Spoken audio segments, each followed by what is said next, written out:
আসসালামু আলাইকুম বন্ধুরা, আশা করি সকলেই ভালো আছেন। আপনার সঙ্গে আছি মুনসাইজিন। তো আজকে যে ভিডিওটি বানাচ্ছি এটা হচ্ছে আমার একটা ডেইলি লাইফ ভিডিও, একটা মিনি ব্লগ। তো আমরা এখন যাচ্ছি হচ্ছে রূপসা ব্রিজে, আমার হাওলাদার গার্ডেনে, যেখানে আমাদের বাংলো বাড়ি। তো এখানে গিয়ে দেখাবো পিনাট বাটার একটা ফল, একটা বাদাম। তো এই বাদামটা আসলে একটা আনকমন একটা বাদাম। তো এই বাদামের ভিতরে কি আছে সেটাই দেখাবো। তাহলে চলুন, এই বাদামটা আসলে কেমন। বাই দ্য ওয়ে, আমি কিন্তু ব্লগিং এর জন্য নতুন একটা সেটআপ নিয়েছি এবং সেই সেটআপ দিয়ে এখন রেকর্ড করছি। এই হলো সেই বহুল প্রতীক্ষিত পিনাট বাটার, এবং এইটা হচ্ছে একটা ফল, এটা গাছে হয়, আর হাতে হচ্ছে হাত দুটো আমাদের গাছের পেয়ারা।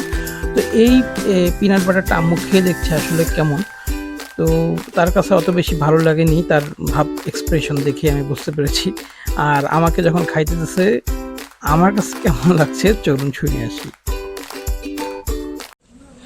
এখন আমি পিনাট বাটার খাচ্ছি। কেমন গন্ধ?